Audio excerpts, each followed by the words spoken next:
Confessions of an Accountant, where no topic is off the ledger. So, the title of the meeting, just to make it a little bit fun, professional doesn't have to mean boring. So, as I mentioned previously, I have worked in financial services for 17 years. I've worked in a number of different types of industries, types of businesses. And one thing that a lot of companies, a lot of people really get stuck with is working in quite a strict, quite quite a professional industry. Is how do you sound like yourself? How do you stand out? So that's what we're going to be talking about today. If I can get through to the next screen. So just to give a bit of an overview, the first thing that I'm going to introduce myself a little bit more and why I think I'm qualified to talk about this topic. Then we'll talk a little bit more about what the issue is, why it happens, what that's then costing you, and then we'll go into the real meat of the presentation of what do we do about it? How do we change that? So let me introduce myself properly. So I'm Sarah Cheesman. I'm a content strategist and copywriter. I've been freelancing for just over 6 years, but prior to that, I worked for it is 11 years in finance.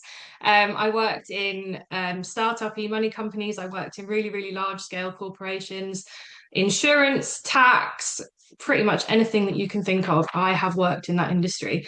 And like I said, a lot of them really struggled with the concept of trying to talk about quite complex, quite difficult, some would call them quite boring topics that people don't necessarily seek out in their spare time. You know, you're not just reading up tax legislation for the fun of it. So how do you make that content stand out? How do you make it interesting, engaging, and a little bit fun for the people who actually need to read it? So since going freelance, I've built my business on trying not to sound like everyone else in my industry. I target my audience finance and tech, which a lot of copywriters run a mile away from because it doesn't sound interesting, it doesn't sound fun, but I just love it. I absolutely love it. So I am quite known on LinkedIn for having a bit of a no holds barred style. So I will say my mind. I'll use swear words every now and then, just subtle ones, nothing major. But I post 5 days a week. I get a reasonable amount of engagement on the posts that I write. So I do feel like I'm allowed to have an opinion on this stuff. At the same time, I work with a lot of clients, whether that is as a business or whether that is as a business owner, writing their content and doing the same kind of thing for them. So now I'm here today to teach you how to do the same thing. So the first thing that we're going to cover is the uncomfortable truth.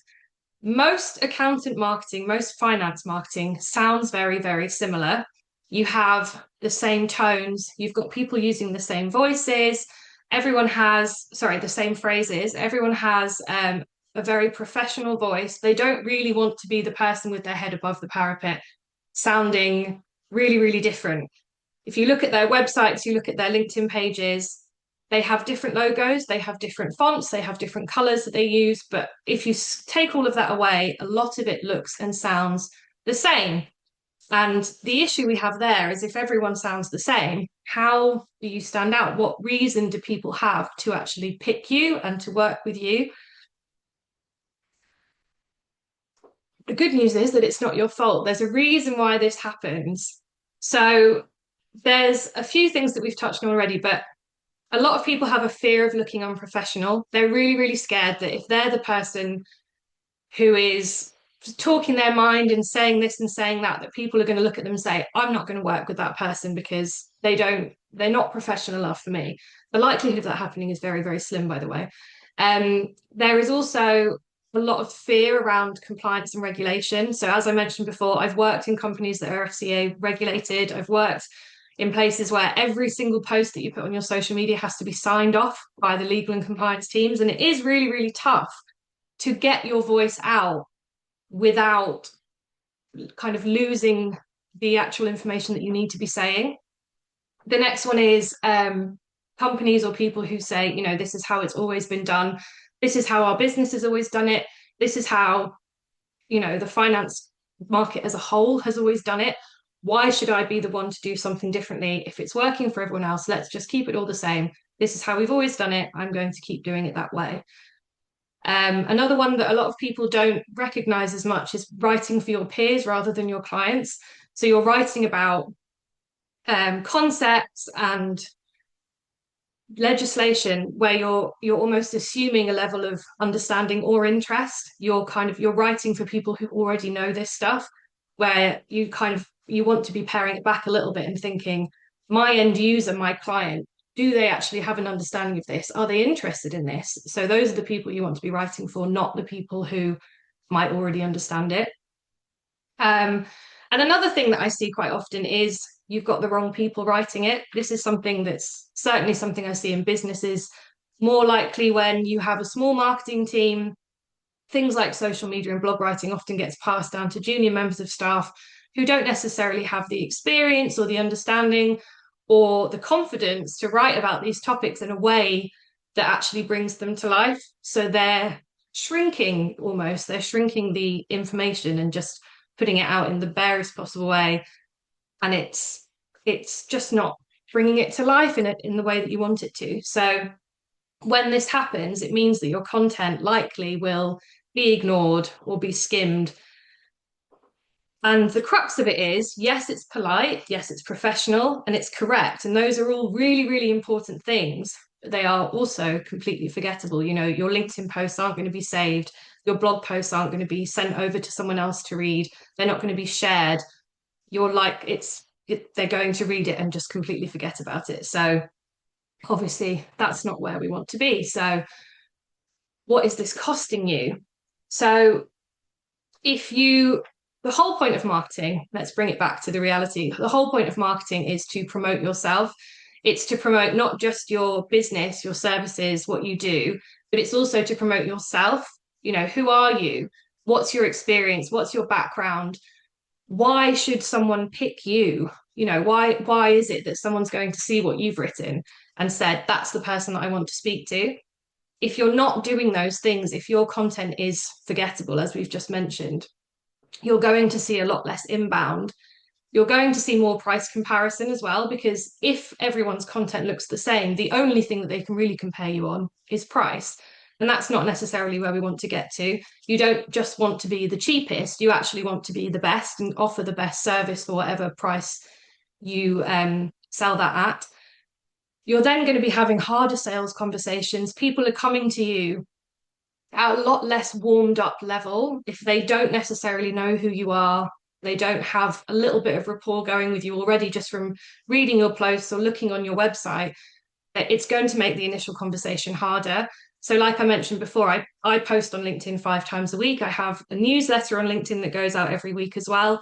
When people talk to me, they tend to already feel like they know me. They know what I do, they know how I do it, they know the types of people that I work with, they know even down to smaller details, they know a little bit about, you know, they know that I'm a working mum, they know that I've got a dog, they know that I live in the north of England, you know, there's just little things, little bits of conversation that people can pick up on, and it just makes those initial conversations so much easier.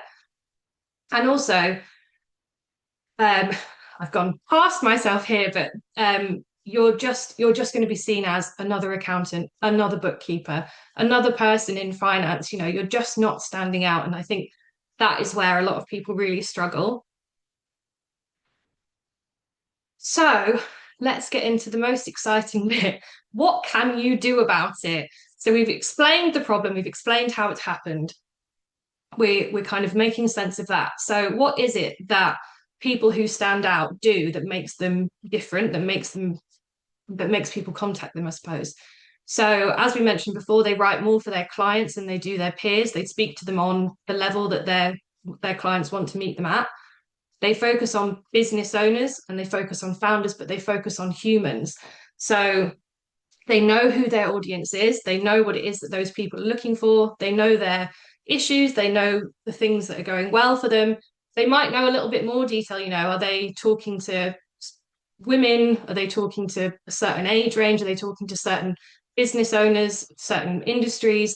They know them on a bit more of a human level, which means it's easier to speak to them. They're not just kind of broad brushing all of the content that they put out there. They remember that their clients don't want to feel stupid. They want to feel like they get it. Again, this goes back to a little bit about writing for your client and not your peers, making sure that the things you're talking about are engaging, they're interesting, but they're also really relevant to them, and they're written in a way that makes it easy for them to understand. The last thing I want to do if I'm looking for an accountant to help me is to go onto a website and think, oh, this is all so confusing. They're talking about all this legislation and all these things that I need to know, and it's just way above me. And I'm just going to click away and panic about it and probably put it off for even longer. And that's just absolutely not what we want. And they also know that relatable content is the content that always wins with your audience. So the more that someone can read a post on LinkedIn and say, oh my God, that sounds just like me, the more that you're going to get people to engage with it. You're going to get people starting those conversations, which again is what we want from marketing. So something that was mentioned during the introductions, and a phrase that I'm so bored of hearing, and I'm so sorry to bring it up again, but people buy from people. We all know it, we all say it, we repeat it over and over again, but fundamentally what that really means, what that breaks down into, is they're looking, people when they're buying something, especially if it's kind of a much more personal relationship like it would be with an accountant or a bookkeeper, anyone who's looking after anything to do with your finances, you want someone that you can trust. Of course, you absolutely want to be able to trust them, but you also want someone that you can get along with. You're having meetings with these people. You don't want to dread a half an hour finance discussion where I don't want to sit down with this person and talk to them again because I just don't find them interesting or whatever it is. You don't want that at all. You want people to know who you are, to look forward to those conversations, to know that it's going to be a really fun catch up. And yes, you're talking about things that might not be the most exciting, but actually the relationship's there. So you're looking for a long-term relationship, something that you can really build on. And again, the more you can do this building in the background before people start having that conversation, the better those conversations are going to go. Parting with money is a very emotional decision. As a business owner myself, I'm very, very conscious of this. I put off employing to work with people for so long because I'm so concerned that I'm going to spend my money in the wrong way or that I'm going to make a mistake. And I'm sure everyone's felt this way when it comes to working with, someone like me, for example. It's a very emotional decision. You want to make that as easy as possible for people. You want them to know, right, I know exactly what they do. I know exactly how they do it. I know how the process works. I know how much it costs. And actually, I'm really excited to do it. So that's kind of where we're looking at people buy from people. It really breaks down into that people that you can trust, people that you can get along with, people you might actually end up being friends with at some point. So, a quick reality check. I put this in here because I've seen it so many times. And I think I've actually been a culprit of this way back when I first started my website. If your website says we provide tailored solutions for your individual circumstances, everyone else's website says this too. So let's think some more exciting ways to say what we mean and talk about it like we would talk to someone that we naturally know. So going into that, another thing that I am sick of hearing and sick of saying. So this is something that I used to say all the time. And I think people's faces used to go quite blank when I'd say it, but write how you speak. So that doesn't always work for everyone. And there's a reason for this. So when I first started out being freelance way back in 2020, I was kind of in and out dabbling with things like LinkedIn. I was trying to build a website. I've worked in marketing for my whole career. I'm a writer at heart. So you'd think it would be something that came really, really naturally to me. But the reality is, when you're putting something out there that you know people are going to read, the fear takes over. You get worried. You don't want people to read something and think, what on earth are they on about? They sound like an idiot. I'm going to completely ignore them, which is very, very unlikely to happen. But that fear is still there. So actually telling people to write how they speak quite often leads them to still sound really, really formal because you're trying to put across this professional personality.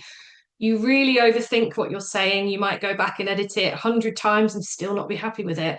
And you edit all of your personality out. So what I now advise people to do is the would my friend understand this test. So imagine explaining a concept to a friend, a family member, your partner, maybe your child, Probably not my child because he's 4 and his head would just completely explode if I tried to talk to him about anything that I do at work. But try and really pare it down to the simplistics of what is it that you're trying to say? Why is it important? You don't necessarily have to get into jargon, difficult words, long sentences. You just need to really, really make whatever point it is that you're trying to make really, really clear. So make that the key of your conversation. I'll get into some examples in a moment so we can really understand what I mean. But yeah, so the would my friend understand this test for me has worked really well. And I've even, when I first started out, I used to send things to my husband or to a friend and say, does this make sense? Does it read well? Does it sound like me? Does it sound like something I'd say? And if you can send those to someone that you actually trust, to not just say, yeah, no, that's fine. Yeah, that's fine. If you've got someone who can actually look at it and say, do you know what? I don't think you actually would say it like that. Or I don't completely understand it. Can you explain it a different way? It can really, really help. And you get used to it. You don't have to do this for every piece of content you put out. If you do it a few times and just get really used to it and practice it, it can make it so much easier. So another thing to remember is we're not trying to dumb down. When I say explain it to your child, one thing that I try not to reference is the term explain it like I'm 5. We don't want it to be dumbed down to the point that you've lost the usefulness of it. We don't want to remove all of the important details from it. We just want to make the core point really, really obvious. So the more simple you can make it, if you can explain it simply, that is always the best place to start. That is how it's going to reach more audiences and make a lot more sense to people. So going into some examples, I got really carried away with these little characters, by the way. If everyone enjoys them, I found them and I couldn't leave them alone, so apologies. So some examples. So the first one here is businesses must ensure compliance with updated VAT regulations to avoid potential penalties. So on the face of it, there's nothing inherently wrong with that. It says what we're talking about. It's a statement. You can understand what it means. If someone's interested in that topic, they're probably going to read that. Fine. But the thing that I was talking about before, it kind of more speaks to someone who's already interested in that rather than someone who actually needs to know it. So it's not talking to your audience necessarily. So how I've updated this one is VAT rules have changed. If you ignore it, you could get fined. Here's what to check. So breaking this down, that first sentence, VAT rules have changed. So that's the topic. That's what we're talking about. This is the kind of thing that leads people in. VAT rules have changed. So that's our topic. If you ignore it, you could get fined. So this is the bit where I'd read it and go, oh my God. No one wants to get fined. No one wants to be on HMRC's radar whatsoever. So we're kind of bringing in this is the topic. This is why it's important to you. This is why it's relevant to my audience. And then that last sentence, here's what to check. That's that kind of trust signal of, right, you've given me the topic, you've freaked me out, and now I know that you're going to give me the answers that I need to make sure that I'm doing everything right. So it's kind of that very short journey of resolution and trust, which is what people are looking for. So my next example was understanding changes to dividend tax rates. Again, the topic is there. We know what it's about. You know what you're going to get when you click into it, but it just doesn't have that excitement behind it. It's really lacking in personality. So how I've changed it is dividend tax is changing. And yes, it's a bit annoying. Here's what it means for you. So in this example, again, we've put the topic right at the beginning so people know what we're talking about. Then I've added in a little bit of humor, a little bit of fun, so they know that when they click into this, it's probably going to be written in a way that's a bit more engaging, a little bit more down their street, you know what I mean? And then here's what it means for you. Again, we're giving them that trust. We're saying all the answers you need are going to be in here. So just click into this link and you're going to get everything you need. So my recommendation on the whole is use normal words, add a bit of tone, but don't be afraid of your personality. Don't be afraid of just saying it exactly how you would say it to a client when you ring them up and say, something's changing. Don't freak out. I've got all the answers. Let's go. Let's talk about it. So that's kind of the energy that I'm looking for in these updates.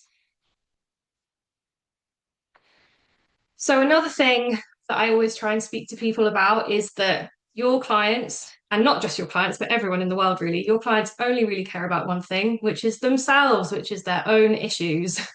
So they don't want detailed explanations. They don't want to know all of the legislation behind everything you're talking about. They just want reassurance. They just want solutions. They want to find the solution to their problem. That's all really people really care about when it comes to marketing. So another thing that I always talk about to people is focusing on problem-led content rather than topic-led. And I'll go into some examples of what that means. Here they are again. Here are my little guys. Right. So some more examples. Understanding changes to corporation tax. Again, does what it says on the tin, but not particularly exciting. So a lot of business owners are confused about the new corporation tax changes. Here's what actually matters for you. So you're bringing it back to their issue. Business owners are confused. If I was reading that and I was a business owner who was confused about corporation tax changes, I would read it because I'm thinking, that's the issue that I'm trying to solve. There's the answer. Easy, done. So another one, a guide to allowable expenses. We changed that to not sure what you can actually claim as an expense. You're not alone. Here's what tends to catch people out. So again, we're bringing that fear, that question, that issue right to the beginning. I'm not sure what I can actually claim as an expense. Okay, great. Here's the answer. And also that little sentence, you're not alone. It's that feeling again, you're not stupid. Everyone's confused by this. Let's go and find out what it means. So we're trying to make content that's really relevant to the audience. We're building trust. We're making sure that they believe us and they know that, the information that we're giving them is going to answer all of their questions. And we want people to stop scrolling. We want the things that we write to have that level of interest that people are going to read it and think, that sounds a little bit fun, actually. I might click into that, as much as we can say fun when it comes to tax legislation. But yes, we're saying fun. So if you need a little bit of inspiration when it comes to what your audience's issues are, these are the top things that I would usually do. So questions that my clients ask me. So what are the questions that come up time and time again? Let's build some content around that. If I'm speaking to loads of people at certain times of year and they're asking me the same questions, which in my case is, how do I sound like myself on LinkedIn? Well, here we go. This is how I do it. So you create content around the questions that people are asking you, things that you've explained more than once. So if you have one particular client who has asked you a question and then come back again and said, oh, I still just really don't understand this. How can you simplify it? How can you make it really clear? Let's build some content around that. Things that people get wrong.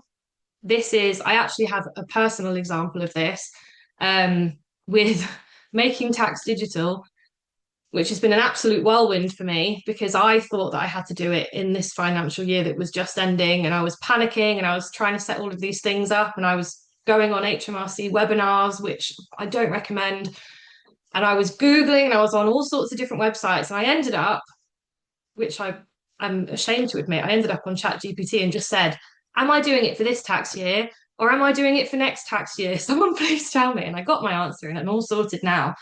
But if I'd just seen a LinkedIn post that was like, everyone keeps asking me this question, you don't have to do it this year, it's next year, that would have really saved me a huge amount of time.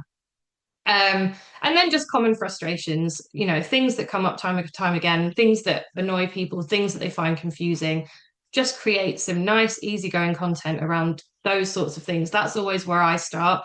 So if I have a conversation with a client or with a prospective client and they ask me a question, the likelihood is I will have a LinkedIn post about that within a week because I'm always looking for places to get my content. I mean, when I post as much as I do, it's easy to run out of ideas.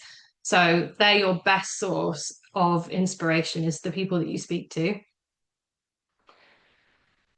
So let's get into the mental checklist. So before you publish anything, these are the questions that I ask myself. Would a non-accountant, would someone who's not in the finance industry, would they understand this? this is going back to, making sure everything's clear, really, really simple. What is the main headline of what it is that I'm trying to say? Would they understand this? The next one is, would I say this out loud? Is it actually something that I think is useful and is interesting and is engaging? Or am I just writing it just for the sake of it? Am I just writing it to get some content out? And the third one, probably the most important one, would I actually stop and read this? Am I finding this interesting? Am I finding it engaging? Am I excited about this? And if the answer to any of those questions is no, then we can tweak it. And sometimes it means going back to the drawing board. If this isn't a topic that you think is exciting, scratch it. Let's start again. There's no, you know, there's no expectation that you have to be putting out heaps and heaps and heaps of content. We don't want masses and masses of content if it's not useful. It all goes down more to consistency and interest rather than just masses and masses and masses of it, because no one's going to read it all if it's not interesting. So focus your time on making sure that it's engaging and a bit fun rather than just writing everything that comes into your head. And the statement that I will leave you with for today. So the accountants who will win attention over the next few years aren't going to be the loudest. You don't need to be the person shouting and screaming. You don't have to be really, really wacky. You don't have to be putting out videos of you talking endlessly about all of these different things. You just need to be relatable. You just need to be someone that people are interested in talking to, that they can build that relationship with, they can build trust with, they're excited to talk to you, they're happy to talk to you. Those are the people who are going to be the most successful over the next few years. And it goes back to what Donna was saying before about AI. There's so much content out there now. You can just go on whichever AI tool you want and say, write me 1,000 words about this topic, and it will bang something out in seconds. And in the most part, it's not bad, but like Donna said, you start to see those tells, you start to see those signs, and people switch off from it. I'm always going to be someone who will promote AI. I think it's incredible. I don't know how on earth it works, but it's great. But the more you can tweak it, the more you can add your personality, the more you can bring it to life and make it sound more like you, the better connections you're going to get. So it's all down to that more relatable content. And then I will end with another lovely picture of me. I thought I was wearing the same cardigan then, that would have been embarrassing. So if you ever want a hand with anything to do with content, to do with tone of voice, to do with how you present yourself, I love having conversations. I'm always happy to have a chat. I'm always happy to have a meeting. I'm always happy to read through things and help you tweak them. This is the thing that really gets me excited. I know content isn't for everyone, but it really is for me. I absolutely love things like that. So I'm always happy to have a conversation if anyone ever wants one. And on the flip side of that, obviously, this is what I do for my business. So if anyone ever wants to just hand it all over to someone else, then I'm more than happy to do things like that as well. I write blogs, I write emails, I write video scripts, I write social content, I do content strategy, I do all of that. So I've left all of my connection details on here. If anyone ever does want to get in touch for any level, I'm always here to chat. I'm always interested. So that's me.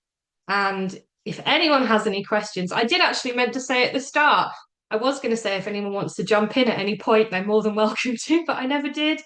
So if anyone does have any questions now, I'm more than happy to answer them. Well, I, for a start, have got lots of questions. So feel free, anyone else that's got a question, take themselves off mic. You don't have to raise a hand or anything. You can just jump in whenever. But my first question was obviously, how do you see it working? Obviously, if somebody decides to work with you, for example, and they said, do you know what, Sarah, I hate this, take it all on. How do you manage to sound like them as opposed to sounding like yourself and then they just do a generic Sarah?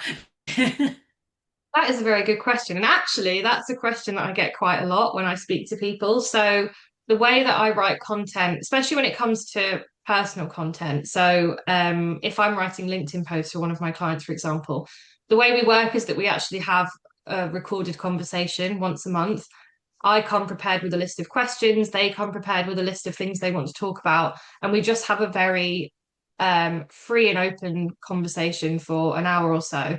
And that means that I get their tone of voice in that meeting. I can write down the little phrases that they say. I can kind of pick up the way that they say things, the way that they structure things. I can get a much better understanding of their clients. So it's not just me generically writing things off the top of my head every month. It's more, I have that ongoing relationship with them. And it's all goes back to that thing that I was saying about building relationships, is that I get to know these people so well.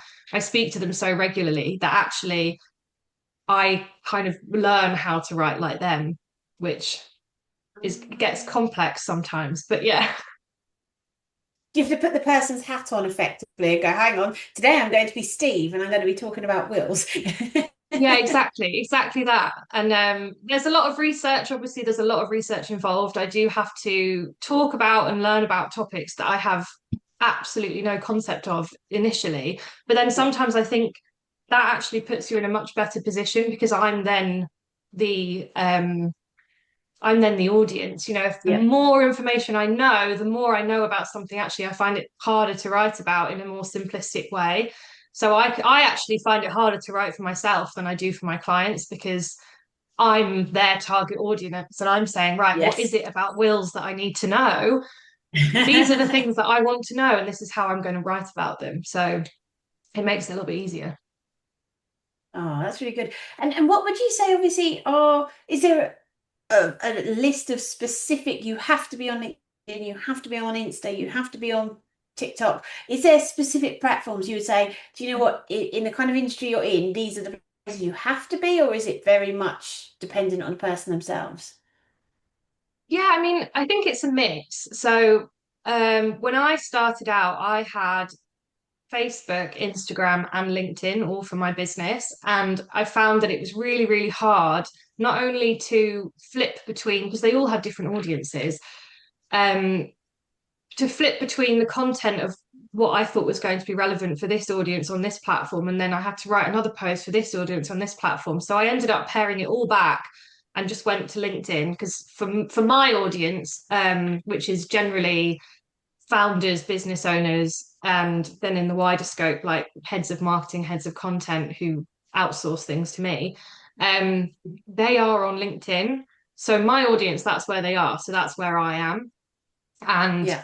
that's how I've built it. But it all very much depends on who your audience is, and also really where you're comfortable. So Instagram was great, apart from it was so design image heavy, and I'm not Yeah. a designer. I'm not a super creative person in that sense. I That's found it how. really hard. I was like, yeah, straight on Canva, like just, and everything looked the same. And I found it really uncomfortable. So I didn't post as much as I should have done, or I could have done, because I didn't like the platform particularly. So I think you have to be really comfortable in the platform itself, but it also has to be where your audience are. And I'd say for the most part, people's audiences in this group will be on LinkedIn. And I find it a slightly more comfortable place to post. I don't know why. I think because I've grown up on social media, I had a personal Facebook page, and there was always a panic that someone was going to get into it and see pictures of me from when I was 21, which I don't need my clients to see. So I've very much just moved to LinkedIn for that reason. But say, for example, someone like Fiona, who's got clients that she works for directly, but then also works with accountants. If you've got like a dual audience as such, is it, do you go, right, Monday, Wednesday, Friday, I post to the accountants, Tuesday, Thursdays, I post to direct to clients? Because the messaging presumably would be quite different, because to an accountant, she wouldn't want to be speaking down and going, have you heard about the changes to VAT? Because they hopefully will have heard of them already. Whereas her almost B to C market wouldn't know that, but her B2B would. So would her messaging get potentially conflicted because she's talking to two different audiences through the same platform and profile? Yeah, so this is another thing that can be quite difficult, because I'm similar. I have B2C and B2B Mhm. in a sense. Yeah. And the way that I manage it is, yes, I do have some posts that are more targeted to the audience, but I make it quite clear from the start. I don't need every single follower to read every single post, because it wouldn't happen anyway, but it's unrealistic. But I try, if I'm going to target a post, I make it very clear who that's for from the off. Mhm. But also, not every single post that you write is going to be about the specifics of what you do. A lot of them will be more about who you are and your experience and the experiences you've had. So I don't necessarily talk about content writing, content strategy that often on LinkedIn. I'm more talking about experiences that I've had that have led me to where I am, why I'm interested in, well, I write quite a lot about why I work in finance, why I work in tech, the types of people that I work with. So it's not everything needs to be targeted at people. A lot of it comes back Okay. to that, trying to build a rapport, trying to explain who you are, and really getting to know your audience and letting them get to know you. So it's not that, I think that content's relevant to all audiences, because again, wanting to use the phrase, you're always talking to people, aren't you, whether they're B2B or Yes. B2C. So you want whoever it is that's going to start a conversation with you to know who you are, know why you do what you do, and understand why you're good at it. And then you can get a little bit more into the detail of it in separate posts. But yeah, just make it, as long as you're making it clear who you're talking to, I think that is absolutely fine. And do you open it as blatantly as, say for example in that one I gave, where you want to work with accountants, and then your message, or business owners and then your message, or do you have to be more subtle than that? I mean, I've done it that way before. I've done it where I've written, when you have the little flashing light emoji, I'm not saying like Yeah, that's accountant. another point. Are you even allowed to use them anymore? Because I personally used to use them. Then AI came in and was like, we use them all the time. Now everyone's like, if I see one of them, it's been written by AI. It's like, no, not always, because I just like an emoji. I know, it's really annoying. It's absolutely ruined my use of M dashes, which has really killed me off. Yes. But I think if you use them, continue using them. I think emojis aren't the thing that are going to call you out on AI. I think it's really more the language, although the rocket emoji, I think that's overdone. But um I'm trying to remember what the original question was. Oh yeah, how you call it out. So yes, you can be as obvious as saying accountants right at the beginning, or you can say, I recently worked with an accountant and this was what happened, and this is kind of, it's like almost like a case study, like a testimonial post, isn't it? So Mhm. there's different ways of doing it. You can be really, really blatant and call out your audience right at the beginning, or you can just make it clear. I think one thing that I always say to people is the first line of your post, if we're talking about LinkedIn posts, the first line is the most important thing. That's the thing that's going to hook people in, which is why it's called a Yeah. hook. And usually within that first line is how I would want someone to know who I'm talking to. So either you call them out, or you can say, um, when it comes to working with accountants, or an experience that you've had working in that sector. Trying to think of more examples off the top of my head, but um, yeah, you can be more subtle with it, but I think as long as it's still clear to an extent, you don't want someone to get to the end of your post and go, why on earth did I just read that? It's completely irrelevant to me. So yeah. But that's the difficulty, I think, of juggling. Like you say, they want to know you as a person. They want you to be an individual. And so, like you said, some of your posts have been about your dog, or just your life in general. And I have seen it quite a few times where people have got, but this isn't Facebook. This is a Oh professional yeah. platform. I don't care about you or your dog. I care about da, da, da, da. And you go, is it just a case you just genuinely can't win and you've got Yes. to ignore the noise, or is there a Yeah. So rules? from my point of view, yes, it is the case of you just can't win. Yeah. But I don't necessarily take that as a negative thing. So I actually wrote a newsletter on LinkedIn, which was all about those people. And I can't remember what I called it, but it was something along the lines of like, people who leave rude comments on LinkedIn, are you okay? Because it just, you see it sometimes. I had a post, I can't, it was one of those stupid posts that I just put out without really thinking, that then just took off, and I think it got about 3,000 likes or something. And it means that it then starts reaching the audiences that you don't usually reach, which is when you tend to get those types of comments. And there was comments from people saying, this isn't Facebook, I don't know why I should be interested in this, and you just Yeah. want to reply, So don't comment on it. So don't read it. It's fine. There's no guidance that says you have to reply to every single post you see on LinkedIn. I see a lot of things on LinkedIn that I'm not interested in. It doesn't mean I'm going to comment and tell them that, because I don't see the benefit. But yes, I think over the past 5 to 10 years, especially, LinkedIn has changed so much from what was originally a very, very business focused formulaic platform where people weren't using it as regularly. So content that was very, very sales led got a lot more focus. Whereas now there's millions of people using it. People are posting, like me, people are posting every single day. People are putting newsletters out. Companies are using it. People are using it. People are job hunting on there. There's so many different things happening that actually, if you're not talking a little bit more about yourself and who you are, then the posts that you put out are just going to get missed. Because unfortunately, and this is a fact that I'll admit to, obviously I post a lot. I do have to post about what I do semi-regularly, but more often than not, I'm talking about myself and my experience, my life. The sales-led messages get a lot less engagement than everything else, and that is what's going to happen. So if you're only putting out sales content, you're going to get less engagement. And it's a sad story, really, that if I put a picture of my dog on LinkedIn, it's going to get a lot more engagement than a picture of me because she's a very attractive girl. But it's people want to be brought out of the completely professional world. If you're on LinkedIn, it is still a social platform. People do still want to connect with people. They want to have that. Especially now, so many more people are working from home. They're on their own a lot. They want to have those relationships that they build online, and you need to be yourself. You need to talk about yourself a bit more. So yeah, people can sit there and say it's not Facebook, but it is my Facebook. So, and it's my platform. It's everyone's platform. You can use it however you want.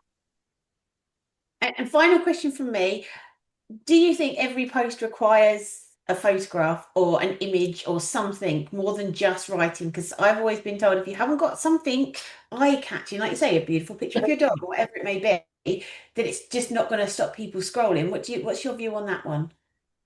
So I have a very mixed opinion on this, really. So last year, probably for the most of last year, I would always add an image to a post, whether it was a picture of me, a picture of my dog, a picture of a nice holiday that I've been on, whatever it was. And then you start running out of pictures. Like I said, I post a lot. You start running out of pictures to use. You find yourself using a picture from 2015. You don't look like that anymore. I did actually once get a comment from someone that said, "What relevance has this picture got to the post?" I was like, and I replied, I said, "Absolutely zero relevance." I'm going to be honest, it's just a picture of me sitting in my office. Like, there is no relevance to it. So then I started dabbling with not adding pictures to every single post. And I think now, again, so 5 posts a week, I'll probably have 1 or 2 a week that don't have an image on. And I haven't noticed a huge difference. So I'm continuing to do it just so that I don't have to take loads of selfies. Because it's not something that I find particularly comfortable. So no. I think potentially it used to be a little bit more relevant. I think now, as I mentioned before, that first line, the hook, I think that's actually really the most important part of a post. So if you have a good image that you want to use, absolutely go for it. If you want to add images to every single post, do it. If you want to never have images, also absolutely fine, but then just make sure your content really shines. I mean, I should say that about your content either way, but yes, again, if you've got a nice picture of a dog, that will do fine regardless. Confessions of an Accountant, where no topic is off the ledger.